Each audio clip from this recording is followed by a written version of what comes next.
لا يؤمنون به من هؤلاء به وما يجحدوا بآياتنا إلا الكافرون.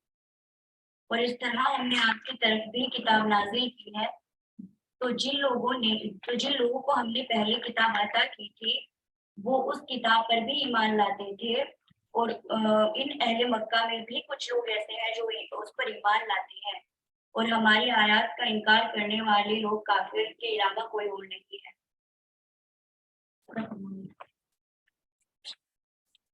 الحمد للہ رب العالمین والصلاة والسلام علی رسولہ الکریم وعلی آلہ واصحابہ اجمعین برحمتک یا ارحم الراحمین۔ قال اللہ تعالیٰ فی القرآن المجید والفرقان الحمید، فاعوذ باللہ من الشیطان الرجیم، بسم اللہ الرحمن الرحیم، والذین یؤمنون بالآخرۃ یؤمنون بہم وہم علی صلاتہم یحافظون۔ صدق اللہ العلی العظیم۔ السلام علیکم ورحمۃ اللہ وبرکاتہ۔ میری پیاری بہنوں، جیسا ابھی آپ کے سامنے اعلان ہوا ہے، آج کی میری تقریر کا عنوان ہے ہماری نمازیں، اس کی اہمیت اور فضیلت۔ تو اس کے اوپر اس عنوان کے تحت میں تھوڑی سی روشنی ڈالنے کی کوشش کروں گی۔ میری عزیز بہنوں، آج ہم دیکھتے ہیں کہ ہم جیسے بھی مسلمان ہیں، سچے یا پکے جیسے بھی مسلمان ہیں، لیکن ہر مسلمان میں کبھی اختلاف نہیں ہوتا کہ نماز فرض ہے یا نہیں ہے۔ یعنی کہ ہر مسلمان اس سے اتفاق رکھتا ہے کہ نمازیں ہم پر فرض نہیں ہے، پھر چاہے وہ جیسا بھی مسلمان ہو، اور پھر چاہے وہ کسی بھی فرقے سے بلونگ کرنے والا کیوں نہ ہو، اس کے نزدیک نمازوں کی فرضیت ہونے میں کوئی اختلاف نہیں ہے۔ بے شک نماز کے طریقے میں اختلاف ہو سکتا ہے کہ ہم اس کو کیسے پڑھیں، لیکن نماز عین فرض ہے، اس میں کوئی اختلاف نہیں۔ حالانکہ ہم اس حد تک دیکھتے ہیں کہ جو ہم اسلام سے جن فرقوں کو خارج کرتے ہیں، ان کے نزدیک بھی اسلام نماز جو ہے نا فرض ہے، پھر چاہے وہ دن میں ایک دفعہ پڑھتے ہوں، چاہے یہ کہتے ہوں کہ نماز دن میں 2 دفعہ فرض ہے، لیکن ان کے نزدیک بھی نماز کے فرض ہونے میں کوئی اختلاف نہیں ہے۔ تو جب یہ ہم اس بات کو جانتے ہیں کہ نماز ہم پر فرض ہے، اور آپ صلی اللہ علیہ وسلم کی احادیث اور قرآن کے بھی مطالعے سے بھی ہمیں بار بار یہ بات پتہ چلتی ہے کہ نماز ہم پر فرض ہے۔ آپ صلی اللہ علیہ وسلم کی حدیث ہے جس میں آپ صلی اللہ علیہ وسلم فرماتے ہیں بنی الاسلام علی خمس، یعنی کہ اسلام کی بنیاد 5 چیزوں پر ہے۔ یہ حدیث ہم بچپن سے پڑھتے بھی آ رہے ہیں، سنتے بھی آ رہے ہیں، ہمیں معلوم ہے بہت اچھی طریقے سے کہ وہ 5 چیزیں کیا ہیں۔ پہلی چیز ہے شہادت، دوسری چیز ہے نماز، پھر تیسرا ہے زکوٰۃ، چوتھا ہے روزہ، اور 5واں حج ہے۔ تو یہ 5 چیزیں کی بنیاد، یہ 5 چیزیں جو ہے نا 5 پلرس آف اسلام ہے، یہ اسلام کی بنیاد ہے۔ اسی پر جو ہے نا اسلام کی تمام عمارت کھڑی ہوگی۔ اگر یہ 5 چیزیں صحیح ہوگی تو پھر باقی ساری چیزیں صحیح ہوگی۔ سورہ بقرہ جو کہ قرآن کی ابتدائی سورت جو ہے، فرسٹ سورت جو ہے سورہ فاتحہ کے بعد میں جو سورہ بقرہ آتی ہے، اس کی ابتدائی آیات میں ہی اللہ تعالیٰ یہ فرماتے ہیں، اس کی تیسری آیت میں مومنوں کی صفت بیان کرتے ہوئے اللہ تعالیٰ فرماتے ہیں کہ وہ مومن کون ہے، وہ کیسے لوگ ہیں مومن۔ ان کی پہلی کوالٹی یہ ہے کہ وہ ایمان لاتے ہیں، سب سے پہلی چیز ایمان لاتے ہیں۔ پھر دوسری چیز یہ بتائی اللہ تعالیٰ نے کہ وہ نماز قائم کرتے ہیں، اور جو رزق ہم نے ان کو دیا ہے اس میں سے خرچ کرتے ہیں۔ تو گویا سب سے پہلی چیز ایمان لانا ہے۔ آپ صلی اللہ علیہ وسلم کے پاس بھی جب کفار مکہ آتے تھے اسلام قبول کرنے کے لیے، تو جب وہ آپ صلی اللہ علیہ وسلم کے ہاتھ پر بیعت رکھ کر اسلام کو قبول کر لیتے تھے، تو آپ صلی اللہ علیہ وسلم فی الفور ان کو دوسرا حکم جو دیتے تھے وہ غسل کر کے نماز کا حکم ہوتا۔ تو کیوں ہے؟ کیونکہ جب ہم نے قولی شہادت دے دی، ہم نے یہ کہہ دیا کہ ہم اللہ تعالیٰ پر ایمان لائے، اور ہم اس بات پر ایمان لاتے ہیں کہ آپ صلی اللہ علیہ وسلم اللہ کے رسول ہیں، یہ قولی شہادت ہوگی۔ اس کے بعد بھی جو عملی شہادت آتی ہے، عمل کر کے جو بتانا ہے، وہ شہادت نماز کے ذریعے سے ہے۔ اور یہ چیز ایسی نہیں ہے کہ ہم نے ایک بار پڑھ لی، ایمان قبول کر لیے، پڑھ لی، ایسی بات نہیں ہے، بلکہ تا حیات پڑھنا ہے، مرتے دم تک ہمیں پڑھتے رہنا ہے۔ اس بات کو بھی ہم جانتے ہیں کہ نماز ہم پر جو ہے نا یہ چھوڑنے والی چیز نہیں ہے، ایک بار پڑھ لی ایک بار چھوڑ دی، ایسا نہیں ہے، بلکہ تا عمر پڑھتے رہنا ہے، اور مرتے دم تک ہمیں پڑھتے رہنا ہے۔ اب یہ مسلمان جو ہے نا یہ کہتے ہیں کہ میں مسلمان ہوں، میں مومن ہوں، اور میں جنت میں جانے والا ہوں، اور ہم یہ اس بات کا دم بھرتے ہیں کہ ہم جو ہے نا کافروں کے مقابلے میں ہم پہلے جنت میں جائیں گے، وہاں پہ عیش و آرام کریں گے۔ تو کیا ہم یوں ہی چلے جائیں گے؟ ہم ماپیٹ مسلمان ہو کے آ گئے, ہم مسلمان کہلائے جا رہے ہیں, میرا نام مسلم ہے, میرا پہناوا مسلم ہے, میرا اوڑھنا اور میرا اٹھنا بیٹھنا مسلمانوں کی طرح ہے, لیکن میرے اعمال, میری نمازیں صحیح نہیں ہوں گی, تو کیا میں جنت میں جا پاؤں گی؟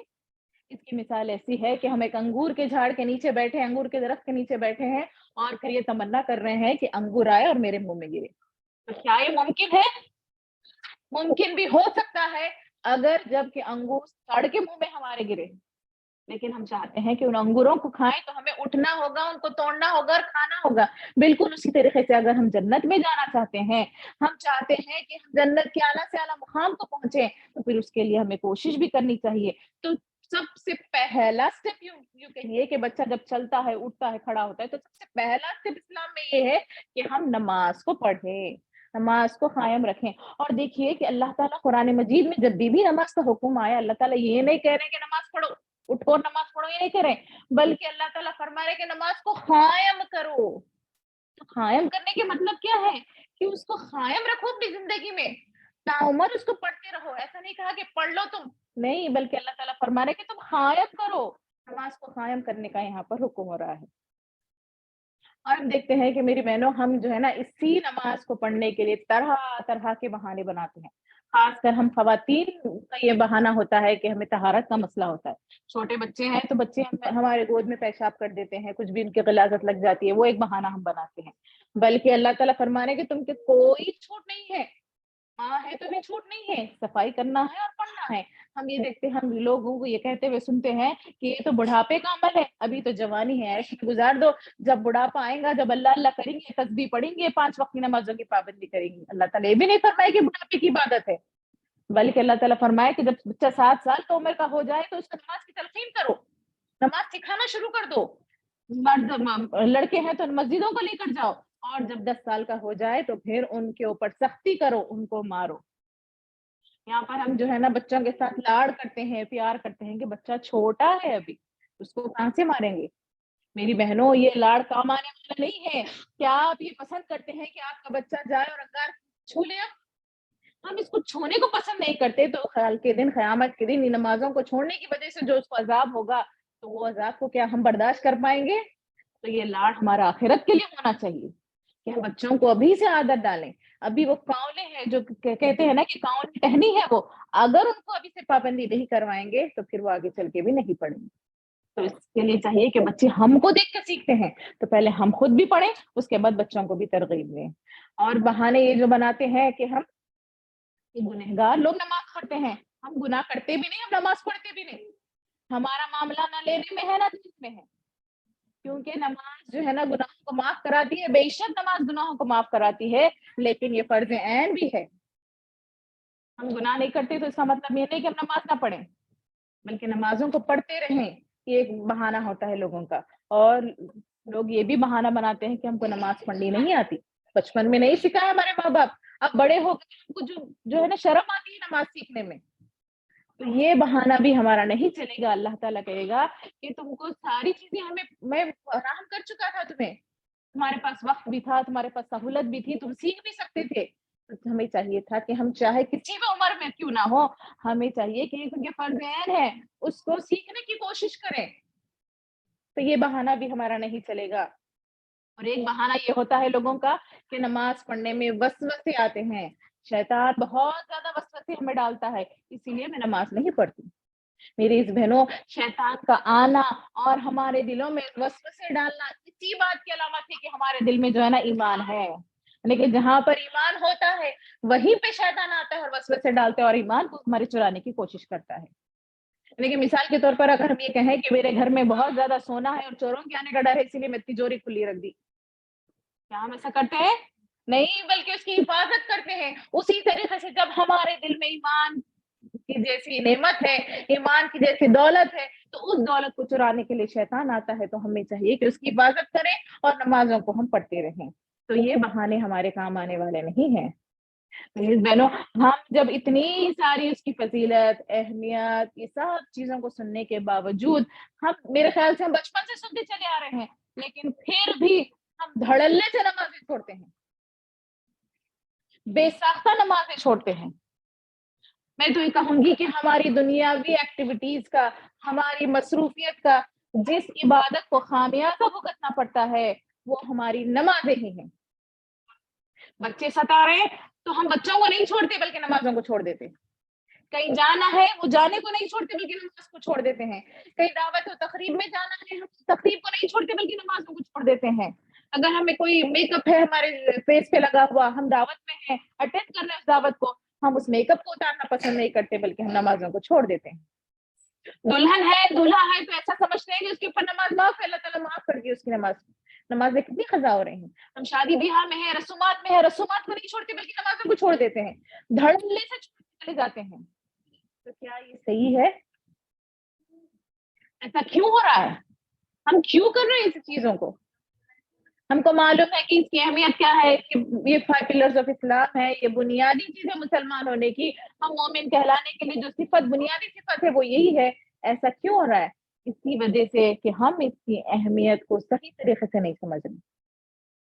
اس کی اہمیت کیا ہے، اس کی فضیلت کیا ہے، ہم اس کی اہمیت کو اور فضیلت کو صحیح طریقے سے نہیں سمجھ رہے. تو میری اس بہنوں، آئیے ہم دیکھتے ہیں کہ اللہ تعالیٰ اس کی اہمیت اور اس کی فضیلت کو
جب بھی کوئی مشکل آتی ہے، پریشانی آتی ہے تو ہم اس کے آلٹرنیٹ ڈھونڈتے ہیں کہ اس کا سولوشن کیا ہوگا. بچے کو بخار آ گئی تو اس کو کیا ہوگا، کہ دوائی پلانی ہوگی یا پھر ہاسپٹل لے جانا ہوگا.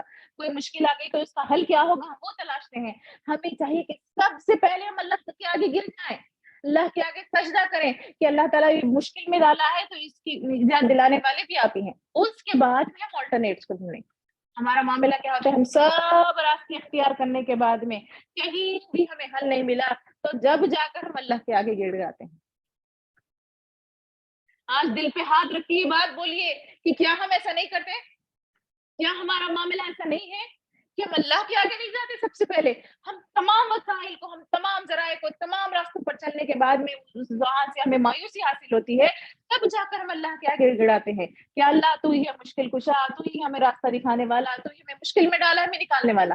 اگر یہ ہمارا عمل پہلے ہوتا تو، جب مشکل آئی تب ہوتا تو ہمارا درجہ کیا ہوتا؟ سوچیں.